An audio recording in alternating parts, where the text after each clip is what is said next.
Muhammadu Buhari that was written in 2014 was to be presented to the public this year.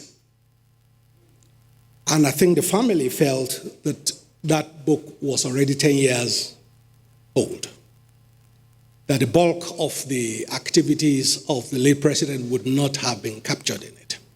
Hence, this book. But unlike other books that are many that may be written by Buhari, this is a book that involved speaking to people that were there when he was born and people that were there when he died. It's the most comprehensive compilation of the life, history, and legacy of Muhammadu Buhari by those that know him best. The book is 600 pages long. It answers several simple yet complex questions. The focus of the book is about the man, Muhammadu Buhari.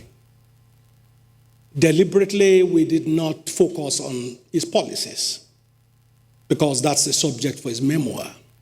And those who served him, I'm sure, will write books more on his policies. Our interest was to convey the man, Muhammadu Buhari.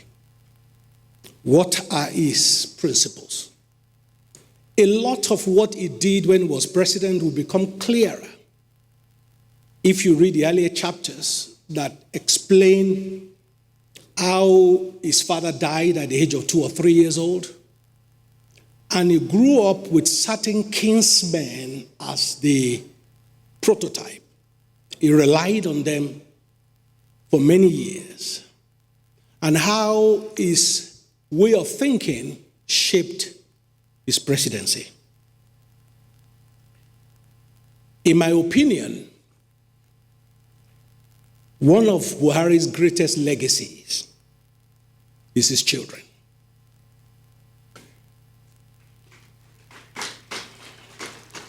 As you will see in the book, they are forthright, objective, balanced, and imbued with strong emotional intelligence. You would have thought they would want to paint their father in saintly colors. That's not what I got.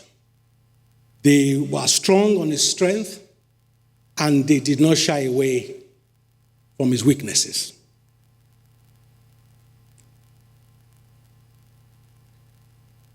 For me, there are lessons in this book for current and future leaders. Some of the key lessons. Number one, integrity is necessary in public office, but on its own, it is not sufficient. Personal honesty must be translated into systems, procurement rules, transparent accounts, audit trails. You must build guardrails against access capture. Succession is a duty, not a favor. Strategic communication is very key for any leader in politics. Now, what do you expect in the book? I'm just going to list a few things and leave you to find out in the book. What was wrong with Buhari when he was sick in the 2017-2018 years? The answer is in the book. What were the internal intrigues behind the sack of Lawal Daura as DSS boss? The answer is in the book. What was the role of the cabal in shaping the Buhari presidency? Why did they fight his family to a standstill? The answer is in the book. What was the plan of the cabal for the APC presidential primaries before it was thwarted just a few hours before the event? By the way, Mr. President, the cabal wanted somebody else to win that primary. The details are in the book. How was the CBN captured by the cabal? The answer is in the book. Was Buhari's signature forged? Was there a signature stamp? Did somebody else sign his signature? The answer is in the book. Why did Buhari resort, and this is one of those strange revelations you'll find in the book, why did Buhari resort to conversing with his family with pen and paper in his office? Because he said his office was bugged. Who bugged the office of the president? The answer is in the book. Was Buhari office and bedroom bugged? The answer is in the book. Why was it that several people gave account of Buhari about to give a speech and found out that the speech he approved was not the speech he was given? It's been swapped several times. The answer is in the book. What were Buhari's instructions during the NSAS? The answer is in the book. And finally, what killed President Buhari in July 2025? The answer is in the book. Personally, as I close, my experience working with President Buhari goes back to when I was invited to serve on the Presidential Working Group on Police Reform in Nigeria and also Police Wages Review Committee. President Buhari fully accepted all our recommendations. But writing this book has helped me to realize why those responsible did not implement those recommendations. Now it is clear to me that the gap between a president's good intention and visible outcome is filled with cabals who can destroy or make a presidency. Nigeria's journey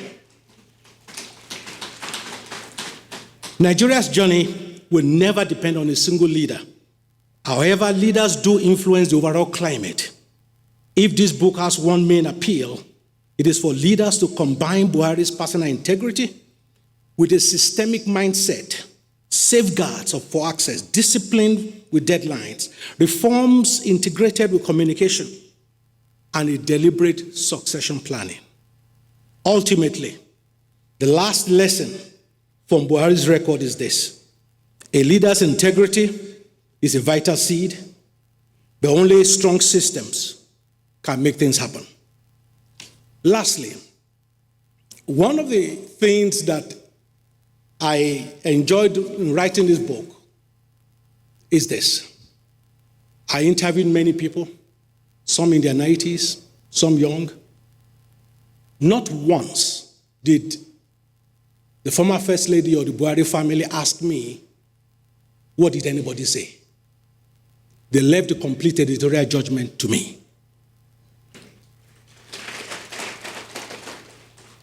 Not one thing was taken out at their request. In fact, they've not seen many things I wrote.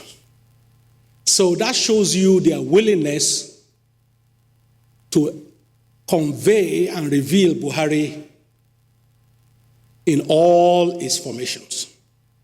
The next thing we will now do now is to present this book, or unveil this book. At this point, I will graciously like to invite Mr. President and the Buhari family and the First Lady for the unveiling of the book.